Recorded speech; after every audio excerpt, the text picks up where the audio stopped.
like to come back to this question of good governance, because I believe that we can quite easily agree in this room and also outside this room about some very basic essentials of good governance, which need to be there in order that the decisions that are made are sound, just, and that they are democratic.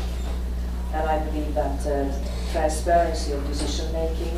Of course, I realize that there's some diplomacy that can be conducted behind closed doors, but actually I'm not convinced that the Mekong question at the moment is in such a stage.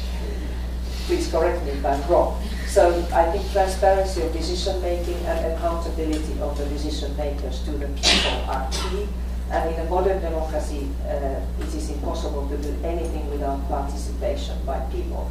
So I think the approach that you have chosen in the water dialogue reflects all of this, and how we as development partners, donors, how we could encourage the governments to go to this direction and to perhaps allow a more free discussion on alternative development models is the question for me in this issue.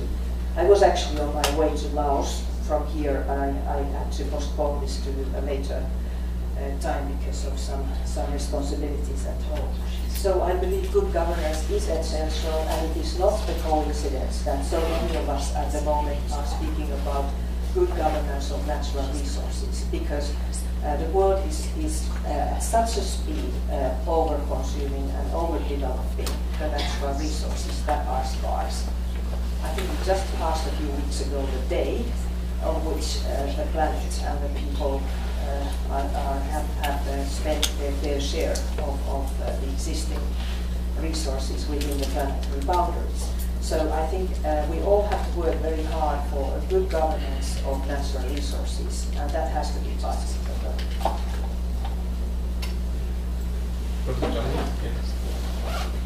Well, very short. Well, I totally agree with you, Your Excellency Minister. And I think with good governance, that's what we want to promote in the dialogue. That allow Thai, Cambodia, Vietnam, they have more rooms for the governance. The governance is really what we need in the truth to create a good governance and really respect. Very few people, particularly for the national governments, do not respect people, do not respect nature. Right? This is a problem. Right? And they have the big money, big project. It's really overwhelming. And after that, everything, the sense of good governance and respect is gone. And the government is so strong, the management, bureaucracy is so strong, the money is so strong, but at the same time, the civil society and the community become weaker and weaker. You need to come and they have no other ways, except protest, demonstration. This is no forum for them in order to participate in the process of planning, in the process of monitoring, in the process of implementation. Right? So I think that the mindset, that we're talking about is really the right respect, right? And I think that is very important if we want to go to do for anything, that to be sustainable, we have to respect.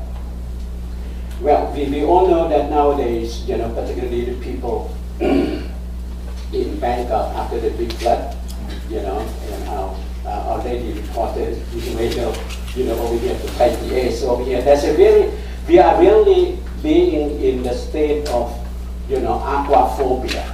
That's really afraid of water and try to get rid of water. Right? Do not allow the water to come to the city, right? And try to prevent, because if you consider water is life, and you prevent life not to come to the city, that means no life. And this is very simple. But at the same time, that means we overexploit the water, as we said, for the benefit for some particular persons. The unsustainable development practices or projects is really right in front of us.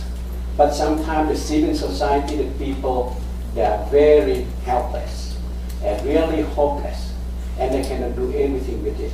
They see the death is coming, but they cannot do anything with it. It's a really tragedy of the sustainable development. Thank you. Thank you.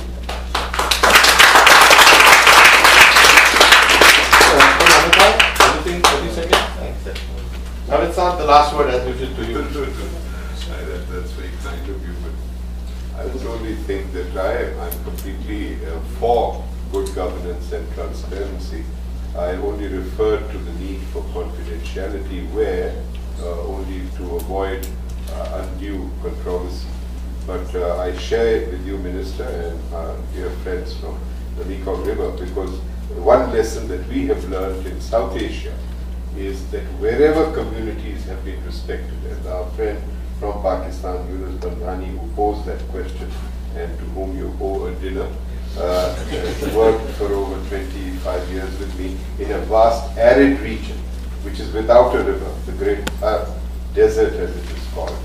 And there we find a fundamental change because of what you said, sir, that in planning our water projects, the village communities have played a vital role. And there is a dramatic difference in the cost of the project, in the completion dates of the project, and in the efficiency of the projects. So that is a lesson which we need to transfer step by step. Some of that has happened. So how do you change mindsets? You change it through vigorous advocacy of democratic processes in authoritarian systems.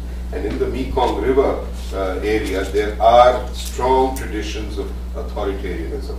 That exists in South Asia and other parts of the world. Even in democratic societies, there is a tendency towards strong dominant forces trying to control discourse. So this is a struggle, and I think a vigorous media and a judiciary, a vigilant judiciary needs to also act as the custodian of people's rights over water and take a much more activist attitude and a suo moto, as they call it, not waiting for cases to come to them, but taking notice of injustices that are happening with local communities and summoning the system for accountability.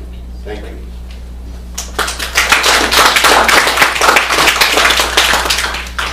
I think on behalf of IUCN and the Government of Finland, we would like to thank the panel and all the audience for coming to this session. And one last small, just commercial advertisement.